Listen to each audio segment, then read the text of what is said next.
TNR group school ఇవి కూడా ఏం స్కూల్ అంటే అది మామూలుగా మిడిల్ క్లాస్ డబ్బు పెట్టి చదివించుకోలేనటువంటి వాళ్ళకి మనం ఆ స్కూల్ ద్వారా మినిమం క్వాలిఫికేషన్ అన్న ఇవ్వాలనే ఉద్దేశంతో అది ఒక సోషల్ సర్వీస్ దీని మీద రన్ చేసినటువంటి స్కూలు. అదేమీ డిగ్రీ కాలేజీ కాదు, ఇంజనీరింగ్ కాలేజీ కాదు, పీజీ కాలేజీలు అంతకన్నా కావు. 10th క్లాస్ వరకు జరుగుతుంది. ఆ పిల్లలు పేద పిల్లలకి మనం చేయూత ఇచ్చినట్టుగా ఉంటుంది. కొంతమంది వాళ్ళు ఏ విధమైనటువంటి సపోర్ట్ ఇప్పుడంటే ప్రభుత్వం అన్ని సపోర్ట్ ఇచ్చింది. ఆ ప్రభుత్వం లేనప్పుడు మా స్కూల్ పెట్టాము.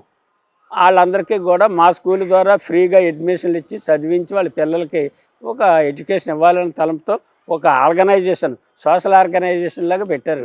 రాజకీయాల్లోకి వచ్చి ఏమైనా సంపాదించుకున్నారా లేకపోతే ఉన్నది పోగొట్టుకున్నారా?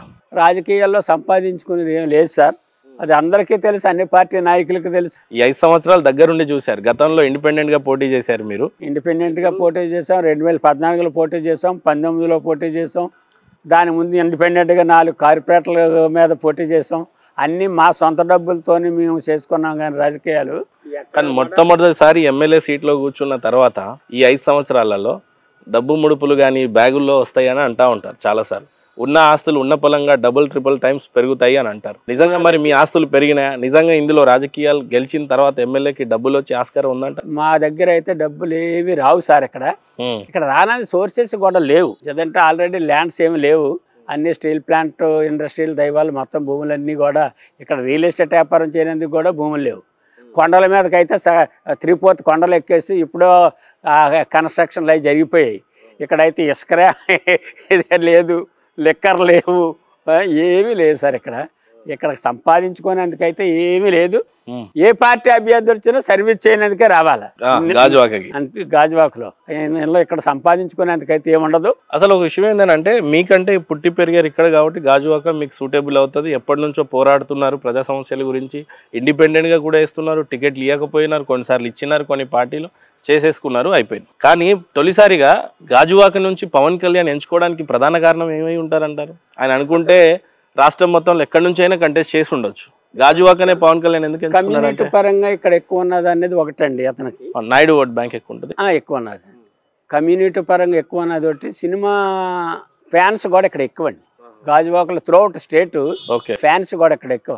మరి వాళ్ళ ఫ్యామిలీ మెంబర్లు అందరూ సినిమా యాక్టర్లు కనుక ఆ ఫ్యాన్స్, ఈ క్యాస్ట్ ఎక్కువ ఉంది కనుక ఈ రెండు తోడైతే నా గెలుపు సునాయాసంగా ఉంటుందని అతను ఎంక్వైరీ చేసుకొని వచ్చి ఇక్కడ పోటీ చేశాడు.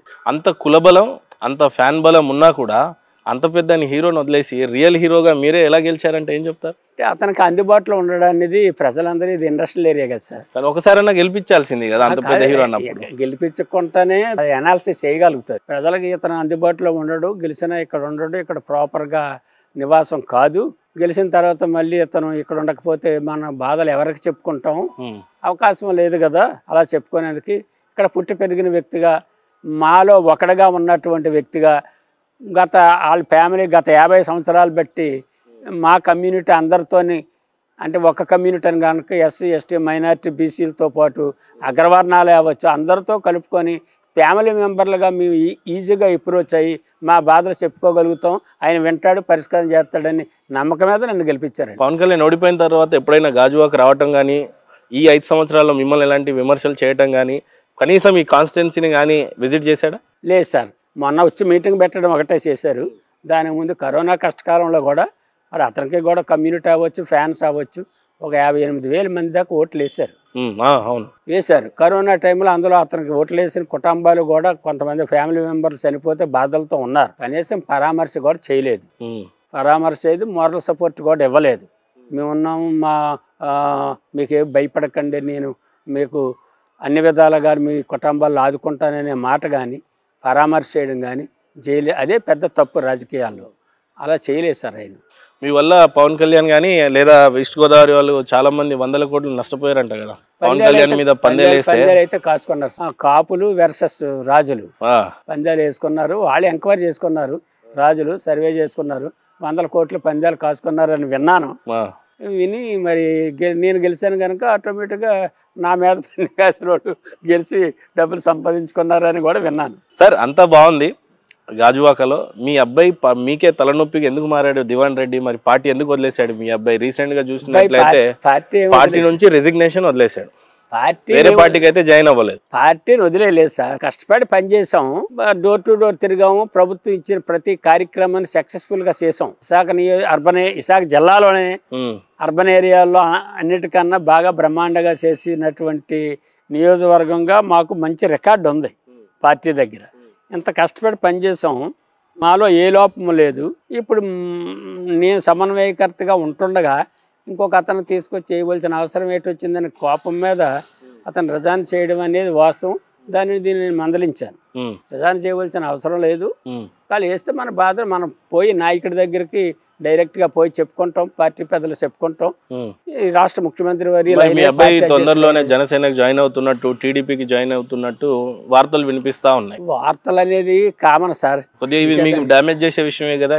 వార్తలు అనేది కామన్, అవతల పార్టీ వాళ్ళు ట్రై చేస్తారు, రమ్మని అంటారు, కానీ అంత వీక్ మైండ్ అయితే నా కొడుకులది కాదు, నాది కాదు, అలాంటి పొరపాట్లు మాత్రం చేయరండి. సో ఖచ్చితంగా మీతో తోడుగా నిలబడతారు అని అంటే తోడుగానే ఉంటాడు. జగన్మోహన్ రెడ్డి గారి పబ్లిసిటీ పీక్స్ లో ఉంది, కానీ డెవలప్మెంట్ గ్రౌండ్ రూపంలో ఏమీ లేదు. టార్గెట్ 175 సిద్ధం అని చెప్పి బోర్డులు, ఫ్లెక్సీలు, జనాలకి డబ్బులు మందిచ్చి ఈ అనంతపూర్ సభ కానీ తుని సభ కానీ చాలా సక్సెస్ఫుల్ చేసినట్టు చూపిస్తూ ఉన్నారు. కానీ పెద్దగా ఊహించిన స్థాయిలో రాజధాని విషయం కావచ్చు, లిక్కర్ విషయం కావచ్చు, స్పెషల్ స్టాటస్ కావచ్చు, ఉద్యోగ కల్పన కావచ్చు, ఇట్లాంటి పెద్ద డెవలప్మెంట్ ఊహించిన స్థాయిలో లేదు అని అనే వాళ్ళకి ఏం చెప్తారు సార్? డెవలప్మెంట్ అనేది ఏదైనా జరిగితే జగన్మోహన్ రెడ్డి గారి ప్రభుత్వంలోని ఉత్తరాంధ్ర జిల్లాల్లో, ముఖ్యంగా విశాఖపట్నంలో అటు ఆనాడు రాజశేఖర రెడ్డి గారు, ఈనాడు జగన్మోహన్ రెడ్డి గారు డెవలప్మెంట్ విషయంలో బ్రహ్మాండంగా కృషి చేస్తున్నారు సార్. ఎక్కడ కూడా లోపం చేయలేదు, అన్ని వర్గాల ప్రజలకు కూడా బ్రహ్మాండంగా డెవలప్ చేయాలనే ప్రధానంగా లిక్కర్ అనేది లేకుండా చేస్తానని ఆడబిడ్డలకు శబదాలు చేసి, లిక్కర్ అనేది ఈ రోజున బ్లాక్ మనీతోనే కొనాలి, అక్కడ స్వైపింగ్ మిషన్ ఉండదు, లేకపోతే క్యూఆర్ కోడ్ ఉండదు. అట్లాంటిది లిక్కర్ లేకపోతే ఈరోజు ప్రభుత్వమే నిలబడలేని సిచ్యువేషన్స్లో ఏపీ దిగజారిపోయింది. లిక్కర్ అమ్ముకొని రాజధానిని డెవలప్ చేసుకోవడం కావచ్చు, రాష్ట్రాన్ని డెవలప్ చేసుకోవడం కావచ్చు, ఇలా జరుగుతుందని నారా చంద్రబాబు నాయుడు గారు విమర్శిస్తున్నారు. అసలు లిక్కర్ నిషేధం చేయకుండా ఓట్లే అడగను అని చెప్పిన జగన్మోహన్ రెడ్డి ఈరోజు ఏం చెప్పి ఓట్లు అడుగుతారు? లిక్కర్ దశల వైజ్గా దీన్ని నేను నిర్మూలిస్తాను, దశల వైజ్గా దీన్ని తగ్గిస్తాను, దీన్ని కరెంట్ షాక్లా కొట్టే విధంగా రేట్లు కూడా పెంచుతానని చెప్పాడు ఆయన. అనుకున్న మాట ప్రకారంగా ఇవాళ బెల్ట్ షాపులు అన్నీ తీశాడు. 43,000 చిల్లర బెల్ట్ షాపులు ఉండి ప్రతి ఇంటి దగ్గర ఒక బెల్ట్ షాపులా పెట్టేశారు, అవన్నీ తీసి పడేశారు. షాపులు తగ్గించారు, షాపుల సంఖ్య తగ్గింది. కాకపోతే టర్నోవర్ పెరగనందుకు కారణం ఆయనే చెప్పాడు కదా, ఇది కరెంట్ షాక్ కొట్టే విధంగా రేట్లు నేను పెంచుతాను, దీని మీద తాగనందుకు కూడా భయపడి మానేయాలనే విధంగా రేట్లు. కానీ ఆయన చేసిన శబ్దం ఏంటంటే సంపూర్ణ మద్య నిషేధం చేస్తానని అన్నారు. దశల వైజ్గా చేస్తారన్నారు సార్. మరి ఇప్పుడు దశలు అయిపోయినాయి కదా, ఇంకా 5 సంవత్సరాలు దశల వైజ్గా జరిపోయి ఇప్పుడు దశల వైజ్గా చేసాడు ఆయన. ఇంకా ఫైనల్ స్టేజ్లో రేపు ఎలాగా మేనిఫెస్టో విడుదల అవుతుంది కదా సార్ ఎన్నికలప్పుడు, ఈ కాస్త కూడా ఏ రకంగా పూర్తి చేస్తాడనేది కూడా చెప్తారు.